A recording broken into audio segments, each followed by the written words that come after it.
us right now once again is CNN safety analyst David Soucie and CNN transportation analyst Mary Schiavo.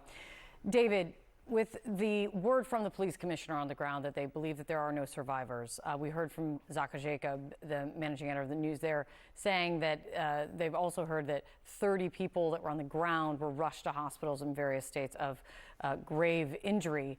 Knowing that this is, they're actively still looking for people, if not bodies, at the site, and an investigation needs to begin in earnest as to what happened. What needs to happen first? Well, first needs to make sure that there's no people that are still alive within the debris. That's number one priority, is to make sure that there's any kind of rescue efforts that need to be done. Secondly, the bodies will be removed from the site. And then at the third point, that's when they'll start the investigation with the professionals there, which will include anyone from the engine manufacturer, the aircraft manufacturer, both nationalities and people usually from each of the nationalities that were represented in the victims on the flight as well. So it's quite a large effort, but at this point, they're just trying to make sure that if there are any survivors, that they are removed from the site. Mary, we do have this video, a vantage point of the plane itself. Hopefully we can show it to you, where you can see the plane going down. There it is. I'm just going to let it play for a second. We know it's disturbing, but it is important to see. And then it ends in just a huge fireball.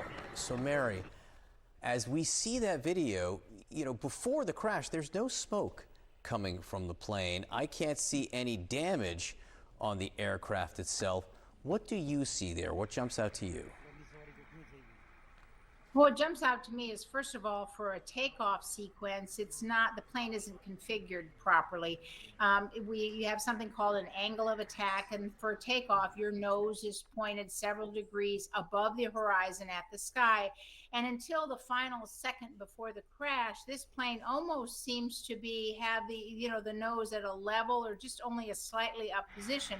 Then just before the crash, the nose does move up more, but the plane on takeoff should be pointed to the sky, and it should be climbing. And in this case, it's not. It is sinking, and the nose is not angled up. Now, we did have some other reports on an earlier commentator who mentioned a dual engine failure. It's too early to know that, unless the pilot said that in the Mayday call. We don't know what was in the Mayday call, but in a Mayday call, the rules, if you will, for a Mayday call is that you believe you are in imminent danger of losing the plane. So the pilot knew that something was very seriously wrong with the plane. And also in that video, we can see that the landing gear is down. And it looks to me, now it's hard for me to get real clarity, but it looks to me like the flaps, part of the wing that help with lift, are up. And usually it's the other way around. Usually you stow the landing gear, put the landing gear up at takeoff, and then stow the flaps. So there's much to learn what's going on here, but that video does give some important clues. And David, the fact that there was this Mayday call made, the fact that the signal, as it was reported from the plane, was lost just 625 feet above ground, is there a place where this leads investigators to investigate first? Well, the first place to start is when the aircraft started rolling. So the question is the decision point, which is V1. At V1, they're deciding they're too far down the runway to abort the takeoff, or they're going to abort the takeoff. That's what V1 is. And on this aircraft, that's about 165 knots. So that's the decision point. At that point, you continue about another 10 knots to 175. And then at that point is VR, where you can rotate and bring the aircraft off the ground. So whatever happened, in my mind, it happened after V1.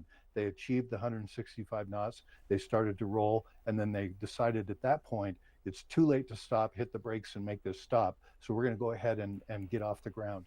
And as Mary said, you don't see the nose coming up, which indicates to me that they didn't get enough speed at VR. They didn't actually get enough speed to get off the ground and maintain a climb. So that's where I would look first, is to see where the decision was made and what caused that aircraft to not have enough power to get through the rotation. Mary, I didn't want to quickly ask you about the black box, being that this had just happened, just taken off less than a minute.